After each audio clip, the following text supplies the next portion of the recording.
Hello. So, we're going to talk about the St. Louis Blues versus Colorado Avalanche series that took place on, I think it was 4-3 and 4-1. So, um, I didn't do a review after the last game. Figured I was out skiing and stuff on Saturday, and so I didn't have much time. I am still working. I'm not a full time YouTuber, but maybe we'll get there someday. So again, the schedule may be varied. I may just do a mini series of two, or take it as we go. But Avs swept. They took 2 of 2. First game was 2-1. No, first game was 3-2. Excuse me. Second game was 2-1. So very good series. Overall, Blues were a desperate hockey team. They're not, looking at the roster, they're not necessarily out of the playoff team, as anyone would say. People will look at the roster and be like, they should still make the playoffs, but they're in a slump right now. And what I said after the last video was, we don't want to be that team that ignites the fire for St. Louis. And I thought that we did a really good job coming out to play and shutting them down. Now, I will have to say, excuse me, I have some neighbors with some kids. Screaming as loud as they can, as you guys can hear. Nothing much I can do about that. My window's shut, so that's kind of the world I'm living in right now. Again, full-time employee, don't have a big house all by myself where I can do this stuff yet. So, first game 3-2. Sod, the guy I've been talking, kind of harping on a little bit, comes out and shuts me up, buries her out the power play. That was power play 2. They did a really good job. It's hard for them. I feel like they're definitely underappreciated when it comes to a power play. And the reason why I say that is because McKinnon, his line with the 2D up top, spend about a minute and 20 seconds average per power play. So even if they ice the puck with a minute left, they're rushing it up one more time. They may get 1 or 2 changes. So really, the second line's only getting not even that, probably 30-40% of the power play time, and they're burying the puck a lot when they do get their opportunities. They have less time, and they have probably a higher percentage because either the power play 1 scores early, or they spend the whole time trying to get it set up and it doesn't happen, and then power play 2 comes out there, and it takes 10-15 seconds usually for a power play to come from breakout all the way down and set it up. But Saad in front, kind of the tough hockey, and that's the thing about that line. I thought they were better this series than they were the previous series, and it goes back to what I was saying before. Instead of going around guys and trying to dangle through guys, they're going through them. Kadri is going through guys. He's trying to make good shots after making contact, or not dangling too much. He does have good hands. It's part of his game, but I think it's kind of reflecting with Kadri, Burakovsky and Saad. Saad, he is driving the net. He hadn't been driving the net before. Now he's driving the net, and he's finding more success. The line is having more success trapping them down low. What happens with that line is first line comes off, third line comes off, they get on the ice. Usually when you change, you don't really have possession in the zone unless you have a really good fourth line grind. So they have a hard time getting it from the D zone to the offensive zone. They get too fancy in the neutral zone. They try to make a force a pass that's not there, or they try to make a move or a shot and it's deflected, and then the turnover goes the other way. They don't have that sustained pressure, but now, this last series against St. Louis, they were dumping it around and they were going through them, and they had some more success. Still have some way to go, still not necessarily out of my shit list. I still think the third line has been more consistent overall the last month and a half, but so there's some hope there. And then McKinnon, after Hoffman tied it up right after, Avs have kind of falling in this weird thing where they're kind of getting scored on right after a goal. It's not a good habit. Some teams seem to fall into that, and just saying from experience, it's not necessarily something you want to do. It's I don't know if maybe we're throwing out the wrong line after a goal.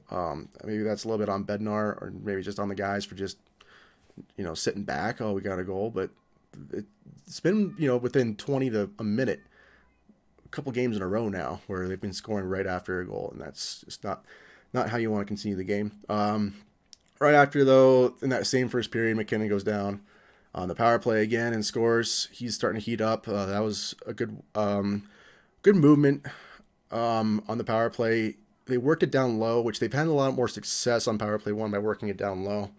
Going to the second period, up 2-1. McKinnon comes down, buries one again. Then it's 3-1 Avs. A few minutes later, Perron again. About 4 minutes later, it's not as bad as the first goal, but still haven't been able to tack on as much since that Coyote series. Perron comes and scores and makes it 3-2. Nothing happens in the third. Grubauer does his job. ESPN gave McKinnon the first star, which is great. He had 2 goals. Second star, Gabriel Landeskog, 2 assists. And Perron with 1-1. I think the real underrated star of the game, though, was Bennington. The shots that game were 39-27. 3 goals and 39 shots is pretty solid. And they weren't just like easy from the outside. There were times where it was pressure, and he was there to make the big save. So I would actually tip the hat to him on that one. But yeah, take the game 1. Like I said, I thought that was the most important one to win. Kind of break their back, because guess what? 24 hours later, you're going again against the same team. Nathan McKinnon, just hot right now. Finally finding his goals. And here's the thing. I don't think, this kind of reflects Nathan McKinnon and reflects back to when the Avs, before they were on this homestand run where they went 15 or 14 points out of 17 games, whatever, 17 total or whatever it was, for this point streak, when they were in that slump and people were saying, oh man, the Avs aren't looking that good, maybe we got to get another goaltender. Did you get those games where those 3 or 4 games we were going 2-2 and we were kind of winning, trading every other game, we still were out shooting them, the teams, over 40 shots. We still had over 40 shots a game. And I knew it. I knew it wasn't necessarily that the Avs were doing bad. It was just that the breaks weren't going their way. The dam wasn't breaking, and eventually it was going to break, and look what it did. Then we started putting up 4 goals a game. Then we started winning multiple games in a row. But this whole idea that, oh man, the Avs are kind of struggling right now, I didn't really see it that way. I saw it as the Avs were doing fine. It's just sometimes when you play 55 games a year, 52 games a year, they're not all going to go your way. You're not always going to get the bounces. You're going to get some posts. They're going to get some lucky bounces, or maybe their goalie's going to come up hot. As long as you put up 40 shots a game, you're going to be fine. And that's what they've been doing, and it came out that way. Same thing with McKinnon. Going back to him. Some of these guys were saying, oh, McKinnon's kind of in a slump right now. He was still showing up on the score sheet. He was still making the plays happen. He was hitting posts. He was getting robbed. He was not getting the right angle on the shot. He was there for all these situations, and he just, again, it was kind of the luck of the game. It's the way the game goes. It doesn't matter what sport you play. You go through slumps, or you go through bad luck sprees, and sometimes you go through good luck sprees. Sometimes you're like Donskoy, who, no matter where he is on the ice, he's going to find the puck and put it in the back of the net. Now, are these slumps going to last forever? No. Are Donskoy's point streaks going to last forever? No. But it's just, it's something you got to take into effect.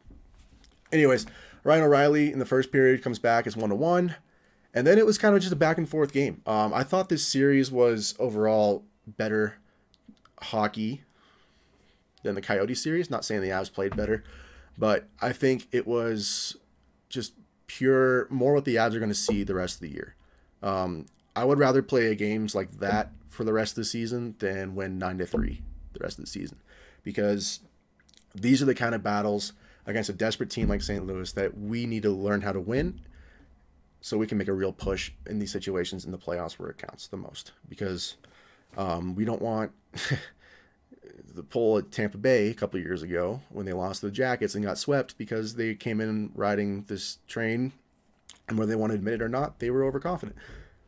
So anyways, going into the third period, nothing much. Second period was just back and forth, good hockey. And then going into the third, kind of the same way. The Avs took control. They've been the better team, I think, in the third period. Husso was the star of the game for them. He was unbelievable. Same situation as Bennington, if not more, but more impressive because he's not their number one, quote unquote.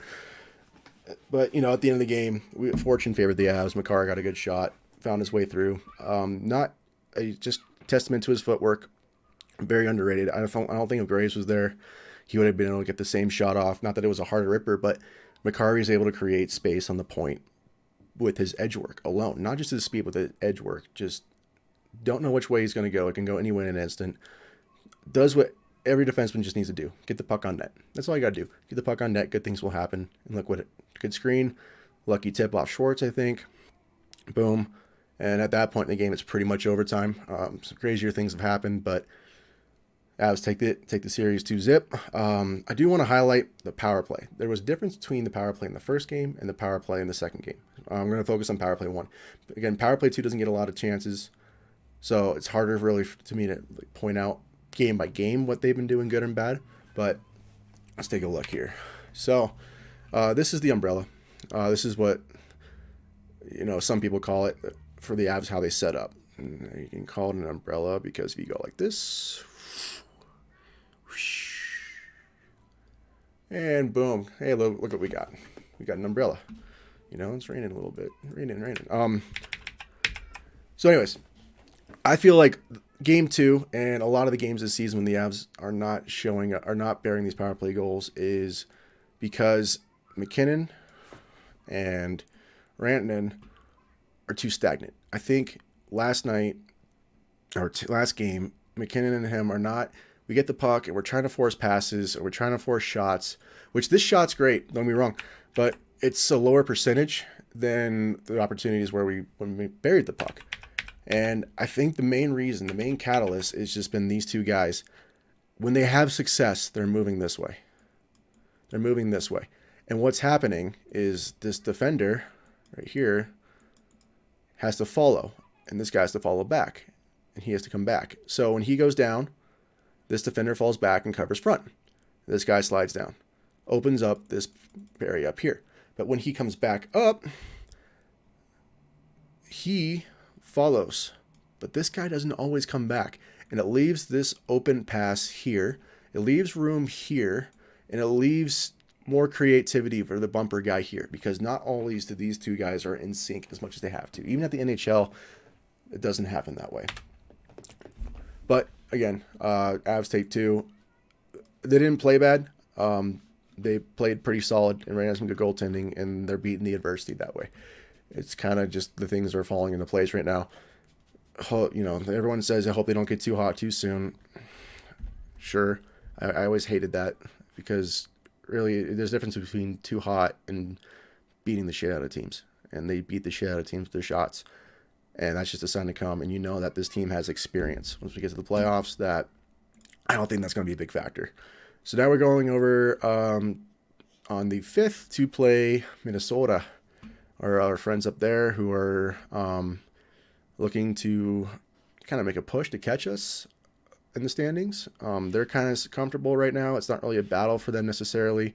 They're sitting at 48 points. Actually, they're trying to probably pass Vegas, who Vegas is starting to struggle there a little bit right now. Just the way the NHL goes.